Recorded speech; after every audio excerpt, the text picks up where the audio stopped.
Today, the Austin Independent School District released an updated plan to close schools and change its school zones after receiving more than 7,000 written comments from parents and community members about it.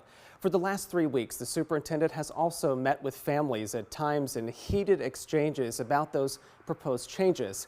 Joining us this afternoon is KXAN education reporter Nabil Ramana and one of our investigative reporters, Kelly Wiley. What a treat for me to have both of you on the show today. Thanks so much for being here. Thanks for having us. So Nabil, I want to start with you. What did community members mostly take issue with in this initial draft of the plan? You know, I think the first thing that came out was the school closures. Everybody waiting to see which schools would close. That along with the boundary changes, because this is a plan that affects almost every school in the district. You know, you had parents kind of on pins and needles waiting for that initial plan to come out. This is the initial plan right here, and that plan has a lot of changes moving forward. So those are the big things that people talked about. And you know, the other thing was the school or dual language programs. You know, that's something that a lot of kids, they transfer into certain schools to go to. So those are kind of the three, you know, majority of the things that people have been talking about. This is a plan that, you know, impacts a lot of communities, north, south, east, and west. So you have a lot of upset parents who are wanting changes to be made so that their kids can stay at these schools. Affects all across the city, really. So Kelly, talk to us about what is updated in this plan, in this latest version of it.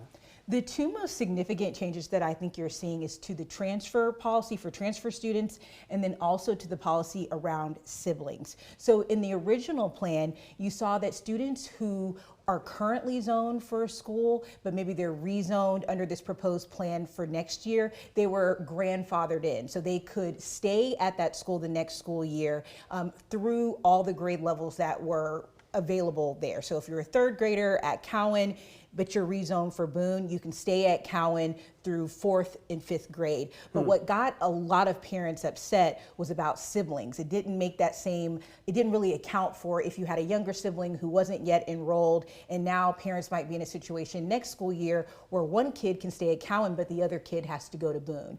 So Segura, the superintendent, has said that he doesn't want that to happen. He's a parent himself. He doesn't want people running around, going to both schools. So now under this current plan, that changes. Now, if you've got one student that you're going to keep, for instance, to keep with our example at Cowan, and you've got an incoming kid who also would be at an elementary age level, they could also go to Cowan to that school. But parents are going to need to look out for that in the enrollment area. It's going to have to be a request. They're just saying if you make the request under this current plan, it would be granted.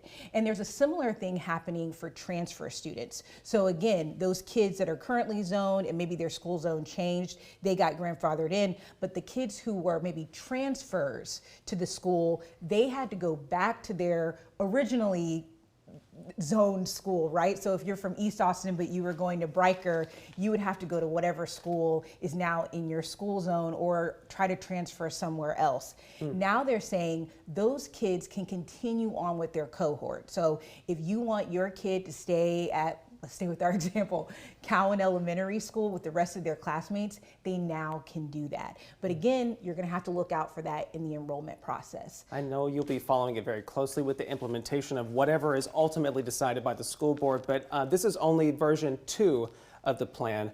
Nabil, are we expecting any additional changes? Yeah, we could definitely see some more changes. Again, about 7,000 comment cards coming in, and they're continuing to take feedback and talk with parents to figure out, you know, what the plan, our best plan is moving forward.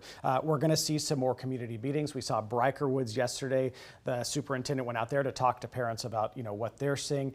So you'll continue to see trustees and whatnot move around. The main thing is, though, they have to have a plan together before the November 20th vote. That's when trustees will decide. And we've seen in that first initial plan that not all trustees are, you know, in favor of this plan. We have seen some say, you know, they're still waiting to make sure they get all the details, all the statistics they need before decisions made. One trustee actually before this plan was saying that at that current consolidation plan, she would vote no. So we're going to see a lot of movement here. We're going to see a lot of changes, and feedback is very important, as Matias Segura has stressed that, you know, if you are a parent, you know, make your voice known. And I should say this, Parents, this is going to be a plan that you need to read. Go to our website. We've linked to it. We've also broken down a lot of the changes that we didn't go over here. But some of these changes in this new plan are down to a neighborhood, down to your street. That's how small they are. And again, like the bill said, they could change again. But you're going to want to make your plans. This is all for next school year. That's what they're shooting for. And this enrollment process is going to happen even sooner than that. So make sure you search your neighborhood name. Go to the website for AISD and figure out where your address is as compared to where the school lines have changed, because you want to make sure you have your plans ready. The details are what matters, and I know that both Kelly and the bill are following them all very closely. So again, go to our website for the latest reporting on this latest draft of this consolidation plan. Thank you both, and I know we're looking forward to a story later today from you as well. Tonight at 10. All right, we'll look forward to that. Thank you all again.